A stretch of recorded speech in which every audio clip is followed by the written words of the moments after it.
जय श्री गणेश। नमस्कार। मैं आचार्य संजय द्विवेदी। मेरे समस्त प्रबुद्ध दर्शकों का मेरे चैनल पर हार्दिक स्वागत है। प्रिय दर्शकों, आज मैं वृश्चिक राशि का अगस्त माह का मासिक राशिफल लेकर आपके सम्मुख उपस्थित हूँ।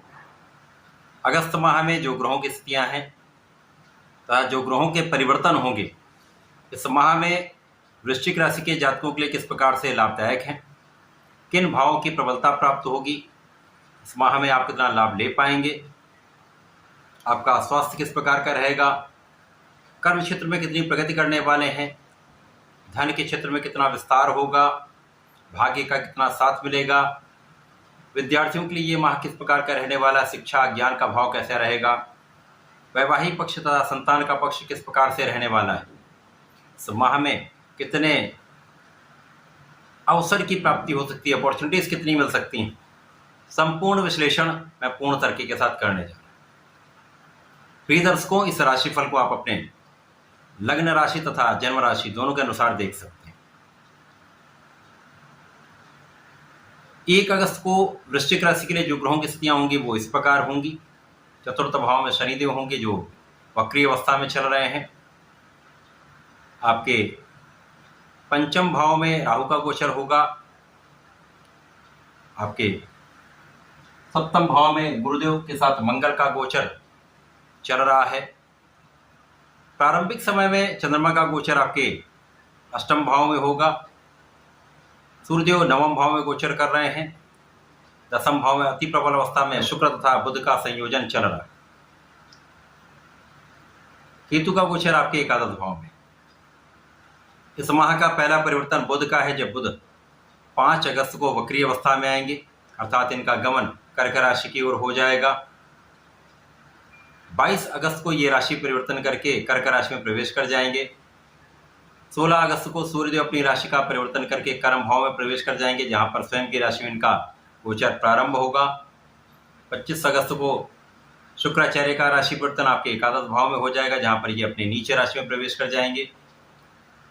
तथा इस माह का अंतिम परिवर्तन मंगल का है, जब मंगल सप्तम भाव से अष्टम भाव में प्रवेश करेंगे तथा बुध की मिथुन राशि में इनका गोचर प्रारंभ। प्रिय दर्शकों, यदि हम प्रारंभिक समय से स्थितियों का अवलोकन करें तो यहाँ पर लग्न के स्वामी की स्थिति अत्यंत प्रबल है। मंगल जो कि सप्तम भाव में केंद्र के भाव में गोचर कर रहे हैं, यहाँ पर मित्र के साथ इनका गोचर चल रहा है, जहाँ पर गुरुदेव बृहस्पति सप्तम भाव में केंद्र के भाव में मंगल के साथ अति बलवान अवस्था में है। मंगल गुरु का संयोजन एक दूसरे के बल को बढ़ाने वाला है, तो निश्चित रूप से आपकी लग्न को प्रबलता मिलेगी। आप बहुत स्वस्थ रहने वाले हैं। आपके प्रभाव में वृद्धि होगी, आपकी कार्य क्षमता में वृद्धि होगी, आपके अंदर ऊर्जा का प्रवाह अत्यंत श्रेष्ठ रहने वाला है। इसके साथ ही साथ ऊर्जा का प्रवाह अच्छा है, परंतु ऊर्जा का प्रवाह अत्यंत सकारात्मक रहने वाला है, वो अत्यंत महत्वपूर्ण है। जब ऊर्जा का एक सकारात्मक का प्रयोग करते हैं तो जीवन में बहुत प्रगति होती है। तो वृश्चिक राशि के जातकों के लिए अत्यंत महत्वपूर्ण समय है। गुरु और मंगल का संयोजन अतिमित्र के भाव में होते हुए आपके कार्य क्षमता में कई गुना वृद्धि करने वाला है।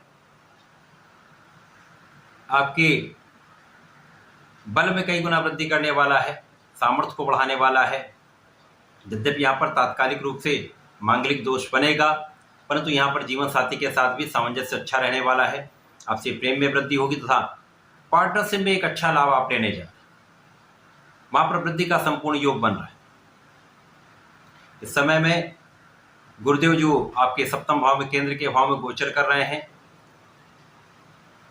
आपके धन भाव के स्वामी हैं तथा आपके ज्ञान भाव के स्वामी होकर गोचर कर रहे हैं, जिसके कारण आपके ज्ञान में वृद्धि होगी। आपकी ऊर्जा का प्रवाह आपकी शिक्षा के भाव को अत्यंत प्रबल करने वाला है। आपके प्रयासों से आपको सफलता 100% मिलेगी। जो लोग इस समय प्रतियोगिता परीक्षा की तैयारी कर रहे हैं, सरकारी नौकरी के प्रयास में हैं, तो निश्चित रूप से समय आपका प्रयास सफल होने वाला है। इसके साथ ही साथ यहाँ पर गुरु और मंगल का संयुक्त प्रभाव आपके कार्यक्षेत्र को अत्यंत विस्तृत करने वाला है। यहाँ पर कार्यक्षेत्र के भाव पर शनिदेव की दृष्टि का प्रभाव भी है, जो षष्ठ नामक महाराजयोग में वक्री अवस्था में आ चुके हैं, जिसके कारण शनिदेव आपके पराक्रम को भी बढ़ा रहे हैं, आपके परिश्रम में वृद्धि करके आपके कार्यक्षेत्र को प्रबलता दे रहे हैं, आपके कार्यक्षेत्र को विस्तार दे रहे हैं, लोगों का संपूर्ण सहयोग प्राप्त करा रहे हैं। तो गुरु मंगल तथा शनिदेव का एक महायोग आपके कार्यक्षेत्र को विशिष्टता दे रहा है। कार्यक्षेत्र में दो बड़े ग्रह बैठे हुए हैं जो शुक्राचार्य और बुध हैं। इनका संयुक्त प्रभाव एक महायोग का निर्माण कर रहा है जिसे लक्ष्मी योग कहते हैं। इस लक्ष्मी योग का प्रभाव आपके कार्यक्षेत्र में होने के कारण इस समय में आपका कार्यक्षेत्र तो बहुत ही सफल रहने वाला है। आप किसी नौकरी में हो, आप किसी प्रोफेशन में हो, आप किसी व्यापार में हो, आपको सफलता मिल के रहेगी। यहाँ पर आपके प्रयासों से, आपकी क्षमता से, आपकी योग्यता से, आपके गुणों से, आपके ज्ञान से, आपके बुद्धि बल से आप संपूर्ण सफलता प्राप्त करने वाले हैं। प्रगति के कई अवसर आपको मिलने वाले हैं। आपको संपूर्ण रूप से कार्य के विस्तार में सहायता मिलने। यहाँ पर आपके कार्यक्षेत्र में आपको पद की प्राप्ति हो सकती है। कार्यक्षेत्र में विस्तार से आपके धन में वृद्धि का संपूर्ण योग बन रहा है। इस महायोग का प्रभाव आपके धन की निरंतरता को बढ़ा रहा है। धन में बड़ी वृद्धि का योग, महाधन का योग निश्चित रूप से बन रहा है। इसके साथ अब गुरुदेव तो यहाँ पर लंबी अवधि के लिए बैठे हुए हैं, तो धन के स्वामी होकर बैठे हुए, ज्ञान के स्वामी होकर बैठे हुए, तो निश्चित रूप से धन की निरंतरता भी मिलेगी, धन का एक बड़ा लाभ आप लेने में। साथ ही साथ महालक्ष्मी योग का लाभ जब आपके कर्म क्षेत्र में है, यहाँ पर सुख भाव के स्वामी की दृष्टि का प्रभाव है, तो ये अत्यंत विस्तृत होगा तथा कर्म क्षेत्र में दोनों ग्रहों का प्रभाव आपके सुखों के भाव पर है। तो महालक्ष्मी योग से महाधन की प्राप्ति, महालाभ की प्राप्ति, जिससे आप सुख साधन बढ़ाने वाले, धन का उपयोग अपने सुख समृद्धि में आप करने वाले हैं। इस समय में भूमि भवन वाहन का संपूर्ण लाभ आपको प्राप्त होगा। ऐश्वर्य वैभव में वृद्धि होगी। आप सुख संपदा का अर्जन करने वाले हैं। जो लोग कला के क्षेत्र में हैं उनके लिए विशेष उन्नति का समय है, क्योंकि यहाँ पर कार्य क्षेत्र में आपको बड़े अवसर प्राप्त हो सकते हैं। आपको नए अवसरों की प्राप्ति से अच्छे धन का लाभ 100% मिलने वाला है। तो इस समय ये समाह में वृश्चिक राशि के जातकों के लिए कार्य क्षेत्र तो सर्वाधिक प्रबल रहने वाला, सर्वाधिक लाभ देने वाला। इसके साथ ही साथ यहाँ संतान सुख भी प्राप्त होगा। संतान भी बहुत अच्छी रहने वाली है। संतान से आपको लाभ भी मिलेगा, ज्ञान से आपको लाभ भी मिलेगा तथा यहाँ पर प्रेम संबंध अच्छे रहने। यदि प्रेम संबंधों को विवाह में परिणत करना चाहते हैं तो ये समय अच्छा है, यहाँ पर विवाह हो सकता है। यहाँ पर आपके कार्यक्षेत्र में आपके यश वृद्धि से, आपके कार्यक्षेत्र में आपकी सफलता से आलोचना करने वाले लोग बढ़ेंगे, अपयश करने वाले लोग बढ़ेंगे। आपके पीछे आपके शत्रुओं का कुछ योग बन रहा है। पीठ पीछे शत्रु आपके लिए कहीं न कहीं एक विवाद बना सकते हैं, परंतु इन समस्त चीज़ों से आप पार पाते हुए, शत्रुओं का पराभव करते हुए आप आगे बढ़ते जाएंगे। यहाँ पर राजनीतिक क्षेत्र में यदि हम अवलोकन करें, ये एक विशिष्ट समय है जब जनता का संपूर्ण सहयोग आपको प्राप्त हो रहा है। यद्यपि कुछ यहाँ पर विवाद भी होंगे, कुछ आलोचनाएं भी होंगी, लेकिन अंततः विजय आपकी होने वाली। लग्न भी अत्यंत बलवान रहेगी, शारीरिक स्वास्थ्य भी अच्छा रहेगा, मानसिक बल भी आपके अंदर बहुत श्रेष्ठ रहने वाला। अब बुध जब वक्री होकर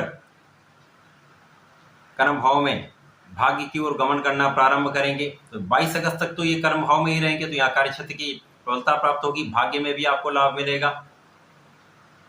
इसके साथ ही साथ जब भाग्य के भाव से सूर्यदेव का गोचर जब कार्य क्षेत्र में हो जाएगा 16 अगस्त को, जब यहाँ पर त्रिग्रही योग बनेगा, तो आपके कार्य क्षेत्र में विशेष रूप से आपको बड़ा लाभ मिलेगा। 16 अगस्त से लेकर 22 अगस्त का समय आपके लिए सर्वाधिक श्रेष्ठ समय है। यहाँ पर आप अपने कार्यक्षेत्र में सर्वाधिक लाभ लेने जा रहे हैं, महाधन का अर्जन करने जा रहे हैं, बड़े पद की प्राप्ति कर सकते हैं, बड़े धन की प्राप्ति कर सकते हैं, कार्यक्षेत्र में बड़ा विस्तार कर सकते हैं, बड़े यश की प्राप्ति का योग बन रहा है। अब यहाँ पर जब बुध नवम भाव में पहुंच जाएंगे तो यहाँ पर राहु के दुष्प्रभाव में भी होंगे, जड़ दोष बन जाएगा। अब यहाँ पर वैसे भी चंद्रमा की राशि में ये अच्छा प्रभाव नहीं देते, राहु का प्रभाव मिल जाएगा, तो जो जो इनके कार्यक्षेत्र के भाव में वो निर्बल हो जाएंगे। अब यहाँ पर आपके लिए अष्टम भाव के स्वामी हैं, आपके लाभ के स्वामी हैं, तो यहाँ पर आपके स्वास्थ्य समस्याएं तो कम होंगी, आपका आध्यात्मिकता में मन नहीं लगेगा, धर्म कर्म के कार्यों में आपका मन नहीं लगेगा, मन उचट जाएगा। साथ ही साथ जितने प्रयास आप करते हैं, लाभ लेते हैं, उस प्रयासों में उतना लाभ आपको प्राप्त नहीं हुआ, कहीं ना कहीं एक कमी रह जाए। जब तक बुध यहाँ पर है राहु के प्रभाव में तो ऐसी समस्याएं बनी रही। 25 अगस्त को जब शुक्राचार्य आपके कर्म भाव से लाभ भाव में पहुंचेंगे तो यहाँ से ये भी राहु के प्रभाव में आ जाएंगे। अभी अपनी नीच राशि में भी होंगे, उनका सीधा दृष्टि प्रभाव आपके पंचम भाव पर होगा। तो ये भाव दोनों के दोनों कहीं ना कहीं समस्याग्रस्त हो जाएंगे। तो लाभ भाव तो वैसे भी जड़दोष में आ चुका है। यहाँ पर आपके ज्ञान से, आपकी शिक्षा से, आपके बुद्धिबल से जो आप लाभ ले रहे थे उसमें कमी आ जाएगी। जो विद्यार्थीगण हैं उनके लिए सबसे अधिक समस्या का समय यहाँ पर आ जाएगा, जब आपका मन भ्रमित हो जाएगा, आपका पढ़ाई में मन कम लगेगा, मन कल्पनाशीलता में चला जाएगा। विशेष रूप से विद्यार्थियों को मैं सावधान करना चाहता हूँ, इस समय से आप बचिए। प्रेम संबंधों से समस्या आ सकती है, अपयश का योग बन सकता है, क्योंकि यहाँ पर चारित्रिक पतन का दोष बना रहा है। जिन जातकों की कुंडली में ऐसा दोष बना हुआ है उनको अत्यधिक सावधान रहना होगा। यहाँ पर विवाद की स्थिति भी बन सकती है। विपरीत के प्रति आकर्षण के कारण एक समस्या का समय निश्चित रूप से आ रहा है। यहाँ पर आपको अत्यधिक सावधान रहना होगा। संतान के लिए बहुत कोई चिंता का समय नहीं है, लेकिन यहाँ पर प्रेम संबंधों के कारण निश्चित रूप से विवाद की संभावना है, अपयश का योग। इसके पश्चात 26 अगस्त को जब मंगल जो लग्न के स्वामी है उनका गोचर आपके अष्टम भाव में हो जाएगा। अब यहाँ पर ये षष्ठम के स्वामी होकर अष्टम भाव में जाएंगे।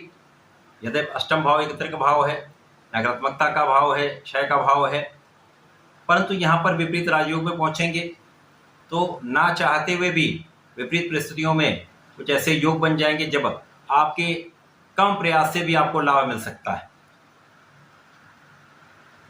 ऋण का प्रयास आपका सफल हो जाएगा, जहां आप लाभ ले सकते हैं। अचानक धन प्राप्ति का योग बन सकता है, परिवार से सहयोग से आपको लाभ मिल सकता है। यहाँ पर केवल आपको सावधान कहाँ रहना, अपने शारीरिक समस्याओं से सावधान रहना, क्योंकि यहाँ पर ब्लड से संबंधित कोई समस्या हो सकती है। वहाँ पर आपको बहुत सावधान रहना होगा, अपने खाने पीने पर नियंत्रण रखना होगा। मित्रों के कारण विवाद की संभावना बनती, जहाँ आपको बहुत सावधान रहना चाहिए। तो ये माह प्रारंभिक समय से 22 अगस्त तक तो बहुत अच्छा फल देने वाला है।